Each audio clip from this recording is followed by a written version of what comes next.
You dated black guys. Loved black guys, yeah. I did.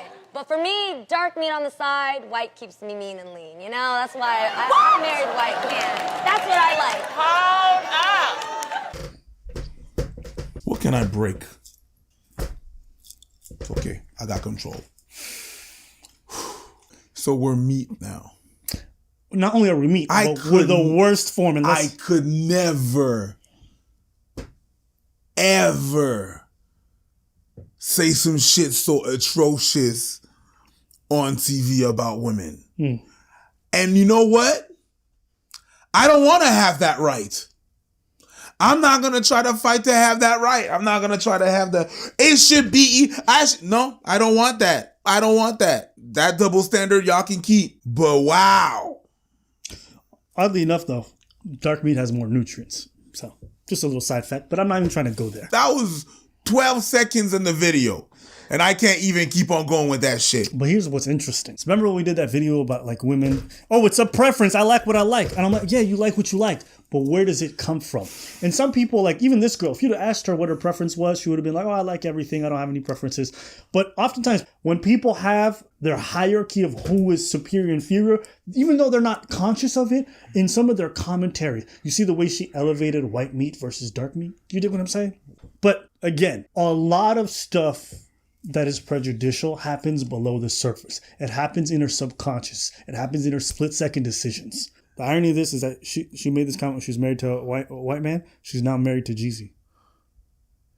She's not married. They're going out. Once that white meat discarded her, she went back to her side dish. Let's watch. What do you mean, dark meat on the side? Because she lightweight offensive. I'm not.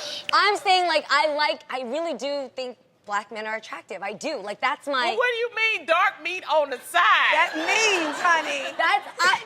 You know what that means. Wait, what are you reading it as? How did you say it? I'm just saying, when I think about men, I like dark men. I do. You like your main man to be white and your side piece to be dark.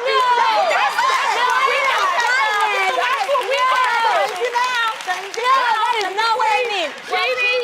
That's exactly what you said. You can't know nobody now. You can't backtrack once they explain it to you. Oh, we got you slipping. Ooh. I'm better now. Yeah. I'm glad they reacted. I'm glad they said something. They're like, that's not what I said. That's not, shit. Yeah, what? Girl, that's exactly what the hell you said. Ooh. People will be like, it's a preference, Abba. I'm like, okay. Imagine if you're like, I want my business partner, you know what I mean? Like my employees can be black, but my equal business partner, only a white man. Wouldn't that sound weird? Because, black is nice, but white keeps me lean and mean. Mean and lean. I don't give a fuck. It doesn't matter. Lean and mean and lean. It doesn't matter. Fetishes versus preferences. What is the difference? Well, a fetish is actually something that you need to have in order to get sexual gratification or satisfaction. Sure. Like you need to have that. Sure. And a preference is just something that's going to help you initiate a first contact. Yes. You're not going to need to have that to have sexual gratification. But in regards to dating, when we're talking about fetishes, we're talking about specifically racialized fetishes. And they have a little bit of a different connotation. It really comes down to the idea that if you racially fetishize someone, we define it as you having a heightened sense of attraction towards someone based off of stereotypes. And you go towards the point of both demonizing the person and idolizing them. So, for example, some people want to date Asian women because Asian women are inherently submissive. That's what they feel like. And so on one hand, you're basically erasing their personality by saying you're reducing them to this long-standing stereotype, and on the other you're also idolizing them because it meets your fantasy. So that's what it means to racially fetishize someone. Now, what's the difference between that and any other kind of preference? Like, but you said it's fine for women to have a height preference. Why can't they have a race preference? You having a race preference is not a problem, and you wanting having any preference or any kind of fetish is not an issue to me. But I do think it's important for people to understand that distinction because they're not the same. And so in the same token, why you're attracted to certain things also matters. You have to understand that attraction and preferences aren't immutable. They're not these things that stay constant forever. They evolve with time. I mean, even cultural norms of what we consider attractive have evolved over the last 30 years. I remember when 30 years ago, having a fat ass was a bad thing and having a booty shaped like a CD case was the best. And I was always into fat ass, I gotta admit. But you know what I'm talking about. That's because women were vomiting trying to lose their booty. I know, and I was like, why are you trying to lose that? I'm trying to look like Pamela Anderson. And I'm like, well, Pamela Anderson ain't got no. Dolly Parton ain't got it. But that's not what I... Right? But so then you see the difference today. Everyone wants one. So what happened? Are they just preferences or are they informed by the culture around us? I.e. the rise of hip hop led to our obsession with... big booty. They used to make fun of big lips. And now look at them. I'm pretty sure like in the next 10 years, the next thing is going to be big noses. Bruh, these things are not immutable. Even for me personally, I had a point in my life where I was like, blonde women, ew. And it never dawned on me why I felt that way about blonde hair specifically. And it just, later on, I began to deconstruct stuff. I'm like, oh, I felt that way because I associated blonde hair with extreme snobbiness. And so I had a visceral reaction every time I saw a blonde woman where I wanted to recoil, right? And so as I deconstructed that, I became open to dating blonde women. These things change over time. And so you sit there and you're like, I would never, ever want to date this group. Okay, there's nothing wrong with that. But also ask yourself, why do I feel that way? And so if we know that these things are informed by our society, when you sit there and you say, I want Asian women, that's okay. There's nothing wrong with that. But if you're not from Asia, and if you don't really have much contact with Asians and you have this kind of obsession with them, where does it come from? That's the only conversation I want us to start. People are going to be like, oh, yeah? Well... ABBA. Oh yeah, the trans thing. Yup. Wow. You know they're gonna. Hey, that one was so stupid to me. Some things are mutable, not everything. My height is not changeable; it's immutable. My size is mutable. I can gain weight. I can broaden my shoulders.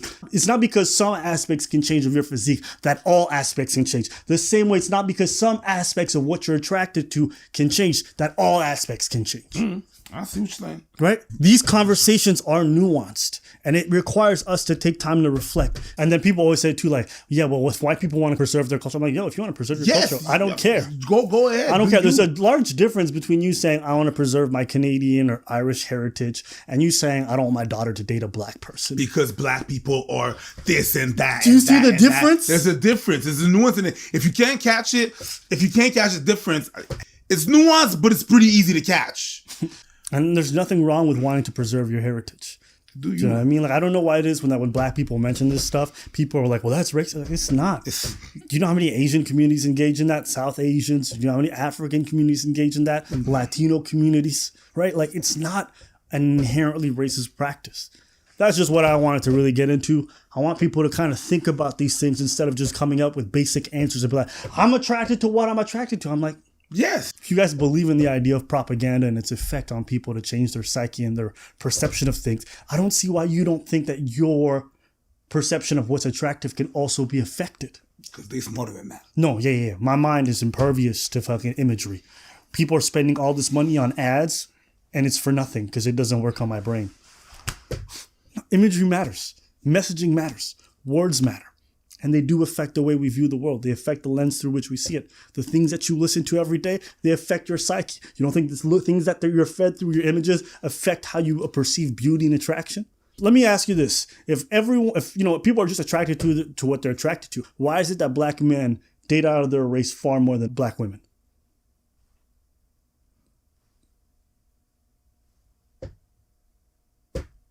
Why isn't it more equal? Why isn't it even distribution? Because of perception. So why do we have those perceptions? Where do they come from? Understanding that is the larger conversation we want to have. But this is not about shaming you. Whatever you're into, just stay into. But no one's criticizing. People think I'm out here just like, what are you trying to date? A white woman? You sell? I don't give a shit. Yo, I got too many bills to pay to care about who you want to put your dink into. Your dink? Yeah. I see what you did there. Dink. You've never heard the word dink? Dink? No. Never heard that? No. It was more of like a child's way of saying. Nah, they used to say pee-wee-lee. Right? Kiki. Leave your comments below. Tell us what you guys think. Peace. In a vacuum, you can look at this comment and be like, she just slipped up or whatever. But if you understand the more historical context of how black sexuality has been perceived. How black men are good for the bedroom, but not are presentable as mates in the real world. How a lot of wives would have black side pieces from their marriage, but would be afraid to walk with them. It all plays into a more global look at how like black men are appreciated for their sexual prowess, their prowess in the bedroom, but for no other qualities. And you heard what she said. She said, no, I like black men. I think they're attractive. But what I prefer is my husband who is white. It's just interesting in the language. But, you know, these are just the subtleties. So for me, does it bother me? Do I get upset? No. I'm upset about she's able to say it and that's cool. Yeah. I could never see you going on TV saying what she said about women. That's what I had a problem with. Yo, do you whatever. The problem is you could never say something like that. No. So egregious, bruv. No. No backlash. Hey, you would have been taken. Woo-wee. So that's the kind of things that we see. And I'm just like, okay, I get it. Words, your choice of words are very important because they depict something different. Yeah.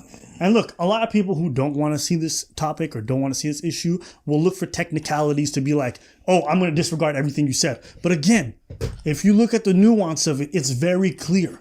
Never my main. Yep, that's pretty much what it is. Well, you know, people have the opportunity to grow. Maybe she's changed since. Who knows? It's possible.